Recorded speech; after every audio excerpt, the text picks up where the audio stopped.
Welcome to the Christian Men at Work podcast, where I interview men from all walks of life with varying job titles who have one thing in common. They are all choosing daily to live out their Christian faith through their work, and because of that, they are leading, prospering, glorifying God, and experiencing joy and purpose in their work, and you can too.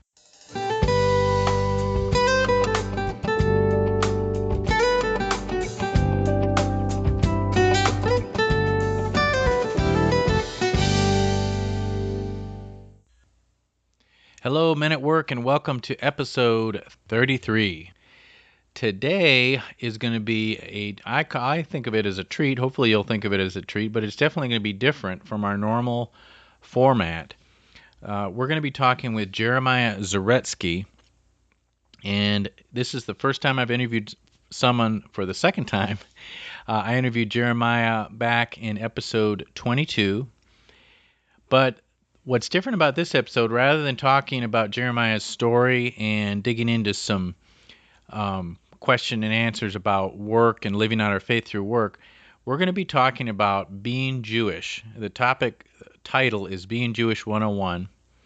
And I'm just going to be picking Jeremiah's brain about what it means to be Jewish. And it's just kind of a random sampling of questions that I have for him. And the way this came about is my wife and I are both interested in this topic. She has a strong interest in it, but I have an interest in it as well. And as a family, we have been just trying to learn more about what it means to be Jewish, and just because, of course, this is the faith that Jesus practiced. And, of course, Christianity as we know it today has very different traditions. Many traditions and have been replaced with new traditions. And there is a segment within Christianity. Some call themselves messianic Jews. Others maybe don't name themselves that way, but still practice some of the festivals and some of the practices and beliefs that were part of Judaism leading up to the birth of Jesus. And so the motivation for me for this is to learn more about what I consider to be my Jewish roots as a Christian, because I am grafted in to the Jewish people, and then hopefully give you and me both some insight into this, and then we can all make up our own mind what portion of this makes sense for me still as a Christian. Now, some of you, based on what you've heard so far, may not be interested in listening further. I would ask that you not be offended if you've already had your mind made up about this, and I'm not offended if you don't listen to this episode. I will be back to the normal format next episode. I intend to do this again at some point in the future. I actually intended to create a whole new podcast just dedicated to this topic, just because it is quite different than what we normally do on this podcast. But rather than diluting my efforts and managing, multiple podcasts, I just felt like it was close enough to ultimately what we're trying to do here that it would be okay to treat this as kind of a bonus episode. So I'm calling it episode 32. I consider it a bonus episode.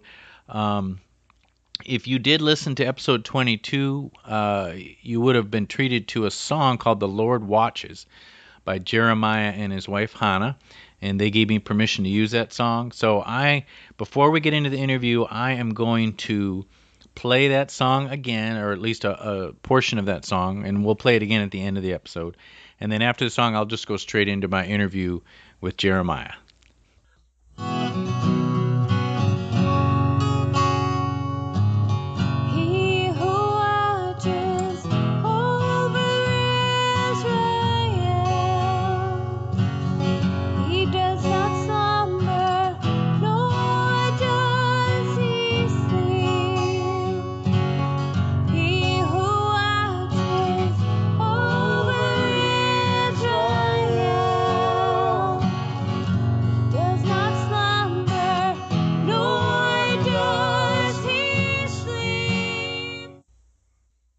Jeremiah, thanks a lot for joining the call today.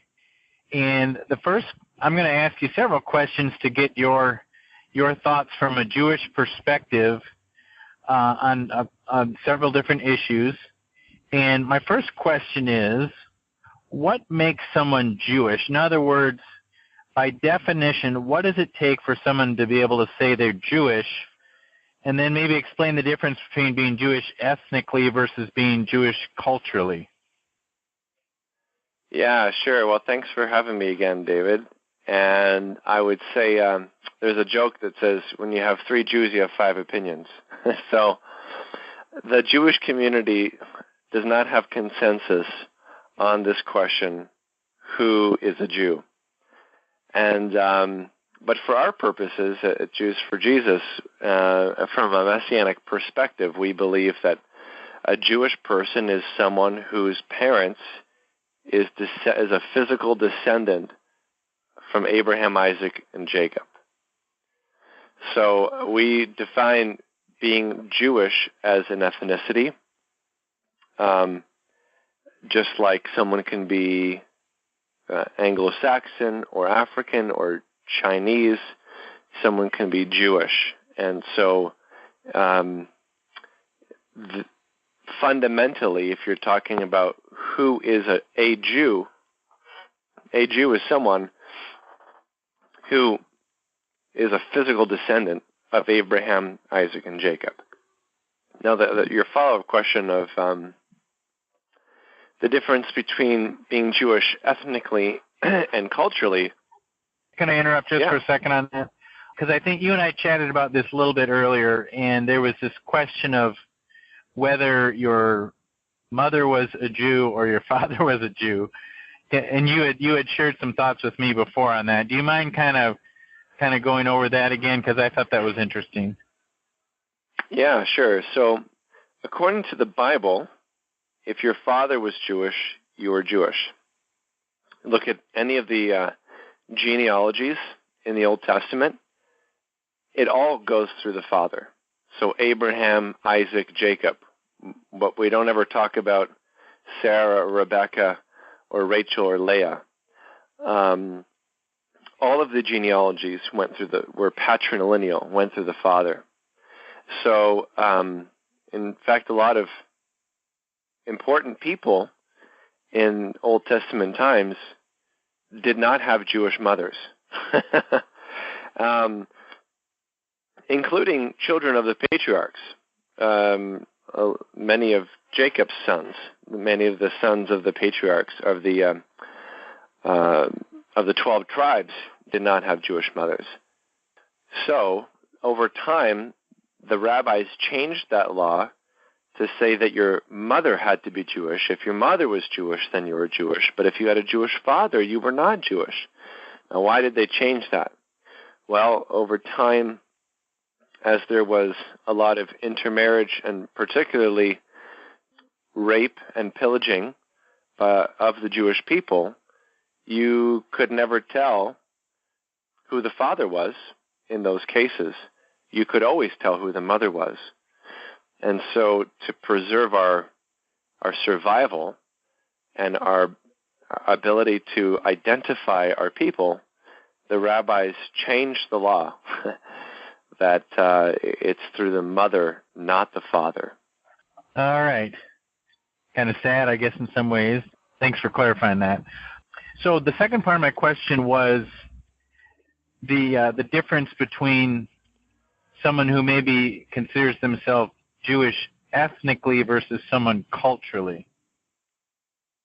Yeah, it's our choice of words is important, and defining them is also important. So I would say if someone is a Jew, you're referring to ethnicity. If someone says they practice something of the Jewish faith or culture, that anyone can do that. So I kind of use the metaphor of the difference between ethnicity and culture is like a computer's hardware and software. So ethnicity is like hardware. Okay, when you buy a computer, it has hardware. It has certain structural components that cannot be changed. That's just how it is. So you can buy a Mac and put Windows in it, but it's still structurally a Mac because of its hardware. So ethnicity is like hardware; it can't be changed. You don't have any control over your ethnic background of who your ancestors were, your nationality, your bloodline. So that's ethnicity. Culture is anything that's learned. So, again, going back to the illustration, you can put any sort of software, any sort of program into any computer and change it up. So anyone can learn culture. You don't have to be an ethnic Jew to learn how to speak Hebrew. Anyone can do that. You don't have to be Jewish in order to keep kosher. Anyone can do that. So there's lots of Jewish people who are ethnically Jewish but don't practice a form of Judaism. So that person may not identify as Jewish, but they are Jewish ethnically, which, again, is the only way to be Jewish. So there's the ethnicity, there's the bloodline of how you're born, but then there's also what you choose to practice or follow.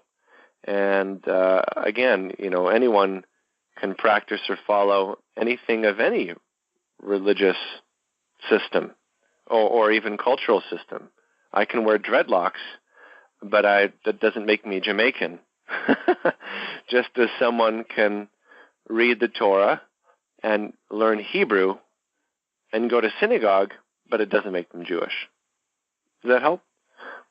That's very helpful. And as my question was probably phrased incorrectly, instead of giving two choices, I probably should have said three, because when I'm hearing you saying someone can be ethnically Jewish, religiously Jewish, and culturally Jewish, they could be all three, they could be just one of them or two of them. Does that make sense?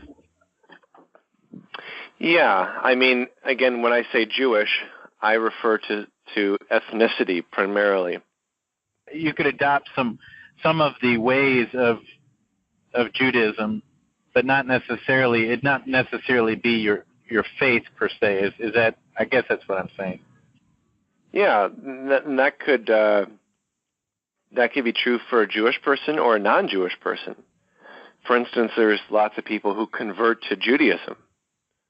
Now, that's a tricky one. Have they changed their ethnicity? No, you can't, right?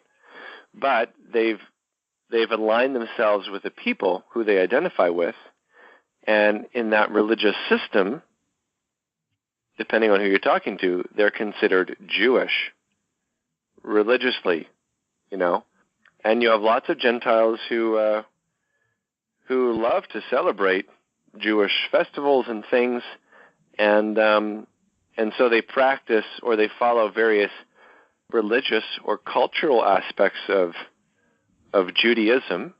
Again, Judaism as a religion is cultural; it's learned, but they don't have to be from a Jewish background to do it. So most Jewish people today would probably identify themselves in some form or fashion culturally, not religiously, meaning that they're Jewish, one of or both of their parents are Jewish, but they don't go to synagogue, they don't know the Bible. What they do is they know that they don't celebrate Christmas. They eat bagels and lox. They go to delis. They go to, they have Jewish identification factors in their life, whether it be a social club or going to synagogue once a year. But for them, it has nothing to do with the God of Israel. It's all about the culture of the Jewish people in whatever country they're in. And of course, in certain parts of the country, that culture is much more, predominant than others. There's more people maybe who fit that description that you just gave us than others. Yeah, in every country that has Jews, you have a different culture. So Jewish Right. culture in Iran or Iraq in the Middle East is very different than Jewish culture in Ethiopia. Very different Jewish culture than in Europe, which a lot of the American Jews are descended from, European Jews. And we sort of, I think in Judaism, we tend to be ethnocentric, and we think that our cultural experience or expression of being Jewish is the one. If you ask your average American Jew, Seinfeld is a good representation of what it means to be Jewish. Now, Seinfeld represents Jews who come from, whose descendants are from Eastern Europe. And so there's a stereotype there, but that's not every Jewish person, Well, and I suppose to some, the Jewish people are unique in many ways, but in one way that the fact that they were literally dispersed around the world, mm-hmm. and then, and just that inherently, I would think, would have created differences, like you said, in different parts of the world. They obviously, it was important to them to maintain certain things from their faith and traditions, but I could see how there would inevitably be differences. Yeah. Now, I'm going to try with this podcast to ask questions that I'm curious about in the hopes that other people listening are curious as well. And one of the questions I had was kind of gets at political correctness. I'm not one for political correctness, but I do want to be sensitive to certain things. And so my question is it okay to talk about Jews, or is that not okay to a Jewish person? Is it better to always say Jewish person? Yeah, I think it depends on the context. Obviously, in where it has gone south is in jokes, in anti-Semitic jokes. Oh, those Jews, they are so frugal. So anytime you want to categorize a people, and if you're talking about the Jewish people, and a derogatory categorization, and you say the Jews, that's not a great thing. If you say, I have a friend, a neighbor, and he's Jewish, that would be appropriate. But to say I have a neighbor, he's a Jew, that would sound a little weird to a Jewish person. I think I understand what you're saying. But on the other hand, if you were to talk about, Jews, just because it made more sense in the sentence. Yeah, I think American Jews are, they're struggling with this. That obviously fits the context, and it's appropriate. Yeah. Okay, that makes sense. Another thing you and I talked about earlier that I wanted to ask you to share is that there were three groups that there's some unique distinctions between them, and one of them is Orthodox, one of them is conservative, and one of them is Reformed. Did I get those three correct? Yeah, those are the three branches, if you will, of Judaism. Can you talk a little bit about the differences between those three? Yeah, and I think more and more as our culture shifts, we're seeing the deterioration of those boundaries because there's lots of overlap. There's lots of blending that's happening. And for a great degree as well, a lot of people are not identifying in clear terms any longer. But Orthodox is on the right hand of being conservative. And, you could even look at their beliefs about God, their beliefs about the Bible, their beliefs about the Messiah. We actually have a chart that breaks this all down for the three branches. But Orthodox Jews, for the most part, believe in God. They believe in the inerrancy of Scripture. They pray. They do all the prayers, at least they're supposed to. And as well, they also believe in the oral law, the Talmud, the rabbinic interpretations of the Hebrew Scriptures. So for them, And for most Jews who believe in it, it's just as authoritative as the written scriptures. In fact, they believe that Moses received both the written commandments and the oral law on Mount Sinai, even though the oral law wasn't written down until 200 years after Jesus. Orthodox Jews believe in a coming Messiah. They believe in the resurrection of the dead. There's 13 beliefs called in Judaism from Rambam, who was a famous rabbi, and belief in a Messiah and belief in the resurrection of the dead is part of those. And there's actually various degrees of Orthodox too. So you have modern Orthodox, where they're sort of a little bit leaning toward the left. They might be a lot more open to technology and using technology in Jewish life. You have strict Orthodox, ultra-Orthodox, and the ultra-Orthodox are also known as the Hasidim, and they come from various parts of Eastern Europe, so they're going to dress differently than an Orthodox, and an Orthodox person would have different dress or different, for instance, the length of his hair or the side curls than what a modern Orthodox.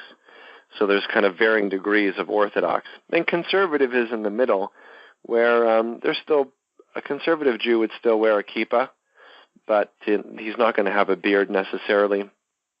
They're much more, a bit more egalitarian, and they're a bit more liberal in their theology. Then you have Reform, which is on kind of the left wing, and you have very liberal theology. It's kind of akin to maybe a Unitarian church, so a Reform Jewish person would not really believe that the Messiah is a person, but would believe that the Messiah is like an age, and that we all have to do our part in that age. A Reformed Jewish person would not believe that the parting of the Red Sea actually happened at Passover. They wouldn't believe in the miracles of the Bible. They would see the Bible as a nice history book, but not exactly history, but more of just good ethics. And then, of course, you have various degrees of far left, too. You have atheist Jews. You have humanistic synagogues where they do not believe in God at all. But they meet and they have services and all sorts of different, various liberal kind of versions of that as well. Yeah, I know when you mentioned that to me the first time, I was surprised by the variety of beliefs that still consider themselves under Judaism. How recent would you say there's been such a diversity of beliefs? Well, Reform Judaism started in the 1800s, and so, prior to that, it was pretty much Orthodox. Of course, that looked different than it does now. Again, I think that the changes in Judaism are a reflection of what you see in mainstream culture. And so, there's a humongous popularity of Jews who follow Buddhism, and they're called Jubus. There's lots of Jewish people who are into New Age and transcendental meditation. And you find a lot of New Age in rabbinic literature, in the Talmud. You have Kabbalah, which is Jewish mysticism. It's interesting because certain things that are stereotypically Jewish, like you think of a kippah or a yarmulke, well, Anglicans were wearing yarmulkes long before Jews were. That's only about a 300-year-old tradition in Judaism. So Judaism really did morph dramatically after the destruction of the Second Temple in 70 A.D. And so really what we see now stems from 70 A.D. and onward, where they had to refigure what Judaism was without a temple. Well, that makes sense. Why that event would have been significant in that way. All right, I got to get a couple of little questions out here that might seem insignificant, but so you said a kappa or kappa? Sorry for my ignorance, but what is that? Kippah. Kippah, sorry. A kippah is just a skull cap, a head covering for men. Oh, I thought that's what the yarmulke was. So yarmulke is a Yiddish word, and kippah is Hebrew, but they're both referring to the same thing. Oh, when you said or, I was thinking it was two different things. Okay, I'm with you. All right. Other question I had was, I've always been curious about and haven't researched it, is the Orthodox, the hair you mentioned with the curls. What is the significance of that? Well, there is a commandment in the Torah where it says not to trim the sides of your beards. And that's where that command comes from. Problem is we don't know what that exactly meant, where to cut or where not to cut. Essentially, they're called payas, which is, again, Yiddish, and it's the side of the hair right above the ear that Orthodox and ultra-Orthodox men, they wait for their son when he's 2 years old. He gets his first haircut, and his hair is all grown out, and when he gets his haircut, they buzz the whole hair, so that he has his payas, and that's to fulfill that command, to not cut the sides of your beards. Interesting. All right, I hope you don't mind me asking this, but I asked you before and you were willing to offer an opinion, so I'm going to ask you again, and it has to do with really my curiosity around why so many people who are Jewish vote Democrat. It is a mystery, isn't it? I think it has to do with more justice issues than anything else. Jewish people value justice. It's a strongly held value in Judaism. Democrats are just known for their social programs and for justice. So as long as everyone has their rights, women have their rights to do whatever they want with their bodies, and we stick up for the underdog, and so they're going to be voting for a party that has those beliefs, and for the most part, Democrats do. And so, a lot of Christians are really confused about why Jewish people voted for Obama when everyone thought Obama wasn't for Israel. There's kind of mixed opinion about that even in Israel.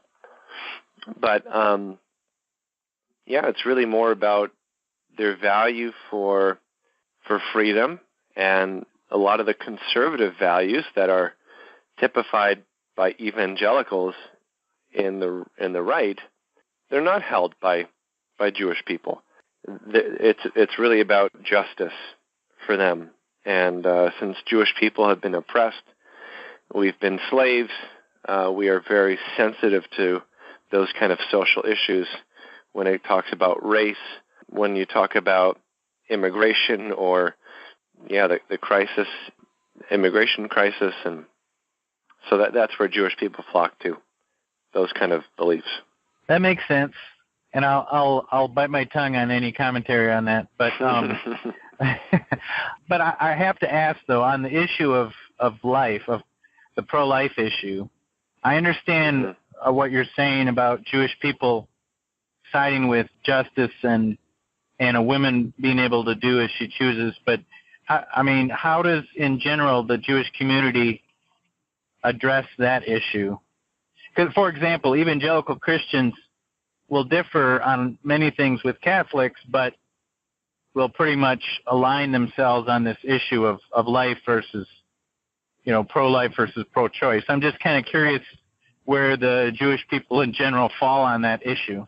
Yeah, I would think that most Jewish people would fall in line with the general cultural sentiment is whatever makes you happy is right. So one's own happiness is the ultimate good in our culture. And that's the same in Judaism. You ask a typical Jewish person, well, whatever makes you happy, that's fine. So most Jewish people, I think, would fall in line with women's right to do whatever they want with their body. And if they're pregnant and they don't want to, and they're not happy, then they have the right to be happy if that means aborting the child. It may not make much sense, but that's it follows our mainstream culture. All right, I'm going to go to a less controversial topic, and that is the issue of what is a bar mitzvah and a bat mitzvah. And I think I'll probably dig into this in detail with another interview because I'm sure there's a lot that can be said about it. But if you could just give kind of the quick overview of what that is about. Yeah, so technically, a bar mitzvah is when a boy gets to a specific age according to Jewish law, and that age is 13. And for a girl, it is 12 for her bat mitzvah. So bar mitzvah means son of the commandment, bar, son, and bat mitzvah means daughter of the commandments. So technically in Jewish law, it has to do with your age and has nothing to do with the ceremony.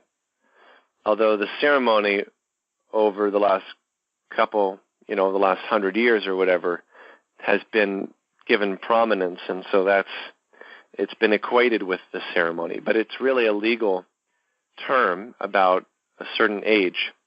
And it's interesting, it was really about the father releasing his son and not being responsible anymore for his son in the Jewish community. And his son was now responsible to God and responsible to follow the commandments. The ceremony itself is really only about 400 years old. It goes back to the 16th century. Of course, there's been a lot of morphing of how it's come to be, but the essential elements of the ceremony is that they spend a year or longer learning Hebrew, and Torah is broken down into 54 sections or portions, and so you find the portion that is associated with your birthday. So you have to find out in your year of birth, when you were born that week, what's the Torah portion, and you learn to chant that in Hebrew. And there's lots of different ceremonies involved with it that are really beautiful. But in modern day, that's the main one, learning to chant your Torah portion in Hebrew.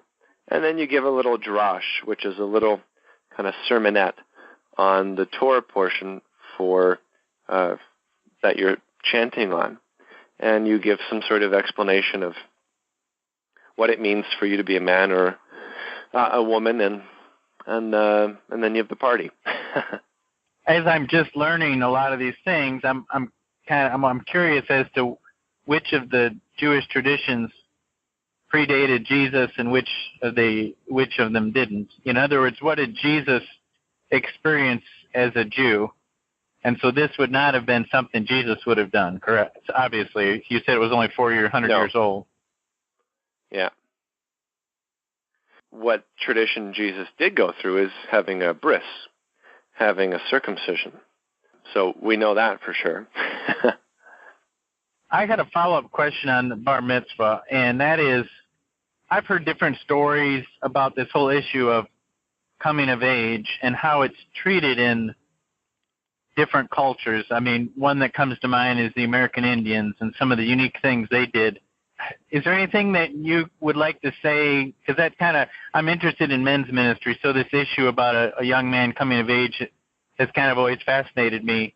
Is there anything that you think is kind of unique about this in the Jewish tradition versus other traditions? Kind of curious as to how does a young man's life change? What does life before and after a bar mitzvah look like for a typical Jewish boy at age 13? Because, for example, I think of stories I've heard about American Indians where when a young man would go through a certain rite of passage, his life would be totally different after that. He'd have more responsibilities and that kind of thing.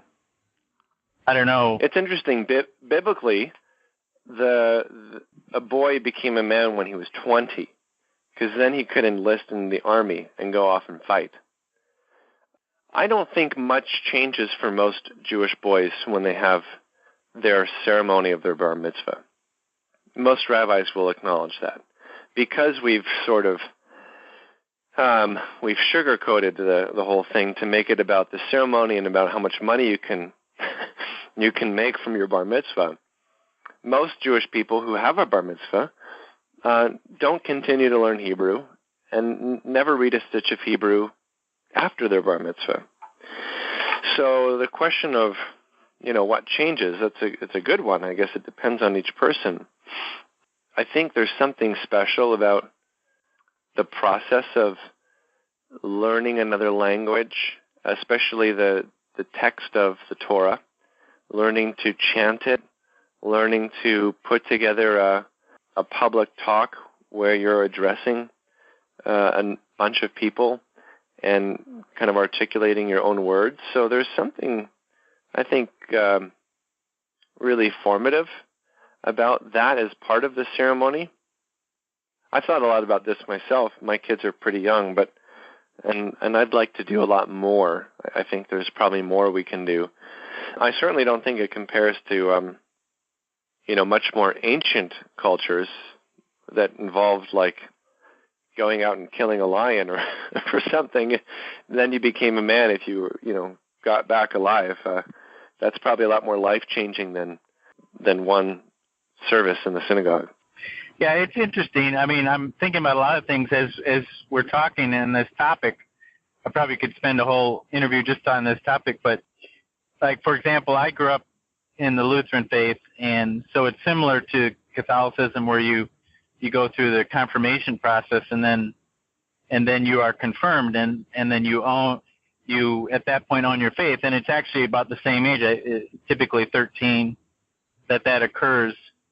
I'm also thinking about some of the differences between the two, but I'm also thinking about, some friends of mine who I don't have any sons, but I've had friends who've had sons who've taken it upon themselves to kind of create a rite of passing for their boys where they have a special weekend where they take them, hunting or whatever. And I've always thought that was cool. And so it's interesting. I mean, it makes you think about this whole issue of what makes a man, and and certainly our culture the answer to that question in our culture a lot of times is not the right answer. It's interesting how different religions and different cultures kind of address that whole issue of manhood. Yeah, it's interesting.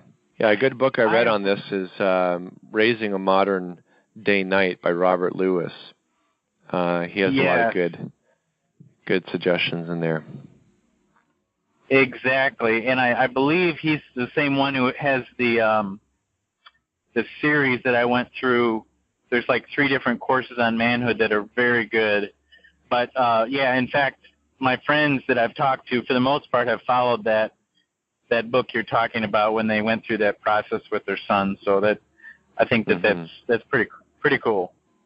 I really enjoyed this talk. It just kind of skimming the surface for me of learning about the Jewish faith, and you've done a great job explaining the different topics that I brought up. So I appreciate that. Appreciate your time too. Thank you. All right. Thanks a lot. Bye-bye. Bye. Well, Men at Work, I hope you enjoyed that episode. Like I said, it was going to be different, and it was. I really enjoyed it. I hope you did. I suspect if you stayed through to the end, then you did enjoy it.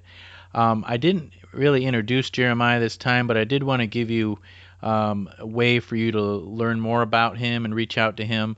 And the best way to do that is to go to JewsForJesus.com/Jeremiah and Hannah. That's Hannah. And of course, if you wanted to learn more about him, feel free to go back and listen to episode 22. So we'll be back to our typical format next week. And I'm going to leave you again with The Lord Watches with Jeremiah and Hannah.